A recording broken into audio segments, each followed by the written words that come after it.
ಧನುರ್ ರಾಶಿ. ಈ ರಾಶಿಗೆ ಈ ವಾರ ಯಾವ ರೀತಿ ಇದೆ ಮತ್ತು ಅವರು ಯಾವ ಅನುಷ್ಠಾನವನ್ನು ಪಾಲಿಸಬೇಕಾಗತ್ತೆ? ನೋಡಿ, ಧನುಷ್ ರಾಶಿಯವರಿಗೆ ವಿಶೇಷವಾಗಿರ್ತಕ್ಕಂಥ ಫಲ ಸಿಗುತ್ತೆ. ಈ ವಾರದಲ್ಲಿ ತುಂಬ ಸಂತೋಷದಾಯಕವಾಗಿರ್ತಕ್ಕಂಥದ್ದಾಗುತ್ತೆ. ಮನಸ್ಸಾರ್ತೆ ನಿಮ್ಮ ಆಸೆ ಆಕಾಂಕ್ಷೆಗಳೆಲ್ಲ ಖಂಡಿತವಾಗಿ ಈಡೇರುತ್ತೆ. ಎಲ್ಲೋ ಒಂದು ಜಾಗದಲ್ಲಿ ನೀವು ಇಷ್ಟಪಡ್ತಕ್ಕಂಥ ವ್ಯಕ್ತಿಯಿಂದ ಸ್ವಲ್ಪ ನೋವಾಗ್ತಕ್ಕಂಥದ್ದು ಆಗುತ್ತೆ.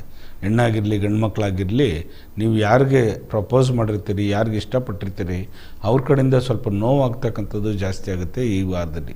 ಪೂರ್ವಾಷಾಢ ನಕ್ಷತ್ರ, ಉತ್ತರಾಷಾಢ ನಕ್ಷತ್ರ, ಮೂಲಾ ನಕ್ಷತ್ರದಲ್ಲಿರ್ತಕ್ಕಂಥ ಮಕ್ಕಳಿಗೆ ವಿಶೇಷವಾಗಿ ಮಿಶ್ರ ಫಲ ಕೊಡ್ತಕ್ಕಂಥದ್ದು. ಒಂದು ಕಡೆ ಸಂತೋಷವಾದರೆ ಇನ್ನೊಂದು ಕಡೆ ಸಂತೋಷ, ಇನ್ನೊಂದು ಕಡೆ ದುಃಖ ಆದರೆ ಇನ್ನೊಂದು ಕಡೆ ಸಂತೋಷ ಆಗ್ತಕ್ಕಂಥದ್ದಾಗುತ್ತೆ.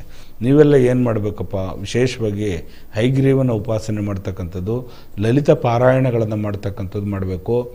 ಸ್ವಾಮಿಯ ಒಂದು ವಿಶೇಷವಾಗಿರ್ತಕ್ಕಂಥ ಭಗವದ್ಗೀತೆ ಪಾರಾಯಣ ಮಾಡ್ತಕ್ಕಂಥದ್ದು, ವಿಷ್ಣು ಸಹಸ್ರನಾಮಗಳನ್ನು ಕೇಳ್ತಕ್ಕಂಥದ್ದು ಈ ವಾರದಲ್ಲಿ ಮಾಡಬೇಕು.